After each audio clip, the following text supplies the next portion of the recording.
How's everyone doing today? Welcome back to the GSMC Chip Shot Football Podcast brought to you by the GSMC Sports Network. I'm your host, Manny Maradiegue. Today is July 30th on a Tuesday here to bring you guys some more stories in and around the NFL on today's show. On the first part of the show, we're going to go over a few things, some more on Tua Tagovailoa and Jordan Love, talking about their new contract extensions, and bringing up a question: who is facing more pressure now after these extensions are done, now heading into 2024, who's got more weight on their shoulders to maneuver through? Then also talking about Geno Smith's recent comments about the Guardian caps, the funny-looking things that players wear on their helmets during practices.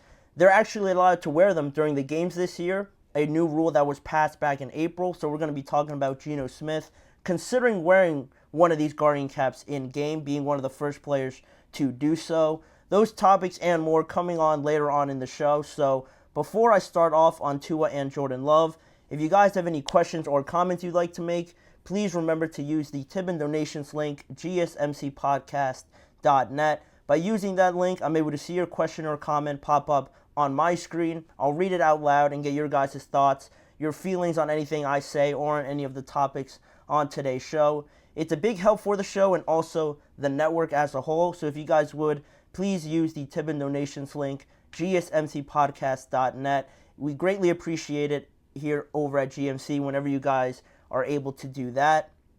But with that being said, we can start off on the first topic on Tua Tagovailoa and Jordan Love.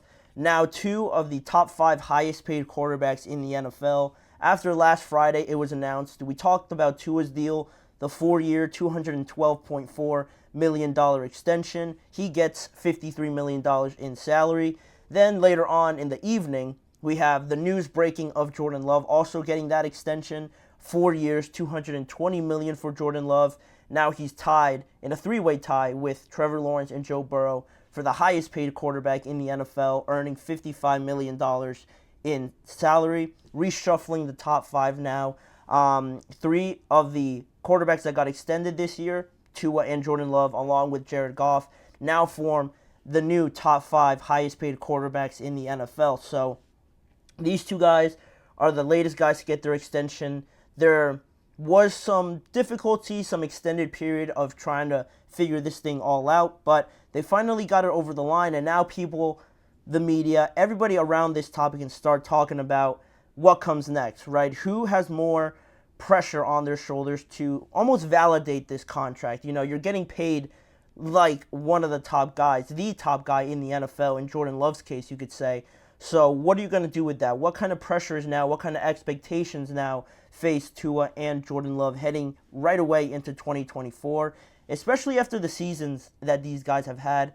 Tua showed up for himself, played like crazy last year to prove that he is worth this amount of money. Same thing with Jordan Love. He got a little bit further, but around the same value in terms of contract, total worth, and everything like that. So coming off of those strong seasons, now you get what you've always wanted. So what follows up after that? Well, to dig into more of the contract a little bit, just to discuss what could it mean for the expectations going forward.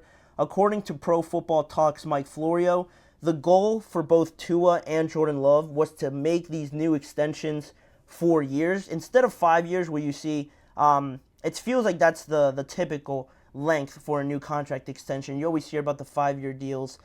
Usually, that's the normal, I feel like, other than, I guess, Patrick Mahomes getting like a 10-year contract or something like that. But usually, I feel like for these market-setting contracts, it's set to 5 years, right? The teams can extend the period a little bit longer, don't have to re-enter contract negotiation talks sooner. They have that extra year by adding that 5th year onto that. But according to Mike Florio, it was a big deal for Tua and Jordan Love because not only did they have the same agency firm, Athletes First, they really wanted to keep it to 4 years because they had the leverage, like I mentioned before, in 2023, playing like some of the best quarterbacks in the NFL, and also their contracts were running out. They were both holding in, so the Packers and the Dolphins were a little bit in a jam here. You don't want to put this off any longer. You don't want Jordan Love just sitting on the bench watching practice instead of integrating this new offense, new scheme with him actually taking part in it. Same thing with Tua. After the season that they had last year being derailed by injuries, you just don't want Tua kind of participating in training camp. So they had all the leverage, so that's how they ended up getting these deals, I should say, over the line, 2-4 years, because it benefits the players a lot more. They don't have to wait too much longer. They're both around 24 years old, I would say, so keeping it the 4 years, they're still going to be 29, 30 years old, still at a very good age where they could get another 4-year deal at least, probably 5-year deal potentially, depending on the trajectory of their careers at that point. But this sets them up nicely to re-enter contract negotiations, and that was a big deal for them, kind of alluding back to the fact that we mentioned yesterday on why these deals were so close together in terms of announcement. Now you can kind of see where the collaboration happened a little bit here under the same agency firm and happening at the same time. But back to the question on the pressure that both of these face, who faces more? Both of them actually answered that question in some part over the last few days. Starting with Tua now, he said, "I'm the highest paid employee in this office. I got to get my whatever together. I got to get that right and get our guys moving in the direction that we need to go to be able to do those things." And Jordan Love said a similar thing, basically saying that there always is pressure on him as a first-round pick, becoming the starter, the pressures of that, following in Aaron Rodgers' footsteps, all those scenarios that he's already had to go through. There's been pressure on his shoulders already, and you could say he's dealt with it as well as anybody could have dealt with all three of those scenarios. And now that he's getting paid like a top-end quarterback, the highest-paid quarterback in the NFL, it's not something that he's necessarily not seen before, like those three examples I just mentioned. He's had to bear the pressure of all those scenarios already. So just adding on to it with a different scenario, a different circumstance, to him isn't something any different. He said there's no hiding from it. So it's not like he's avoiding the question. He knows that there's pressure. He's dealt with it already. So it seems like he feels pretty comfortable with it at this point in time. But where do I see this? Where do I feel like the most pressure is on either of these quarterbacks? I would say that there is more pressure right now on Tua. I think Tua is the clearer answer for me. I can think of more reasons why for Tua, honestly, at this point in time than Jordan Love. Because it is a little interesting how you think of it when you really break it down. I mentioned Tua as the one facing more pressure just because the record he has against the playoff teams, it's not very good. I mentioned it probably in the episode with Tua, if not yesterday, but he has a losing record basically last year and over his career against playoff teams. So that's something you don't want to see. If you're getting paid like some of the top earning guys, you have to win those big games. So that's one of the criticisms against Tua.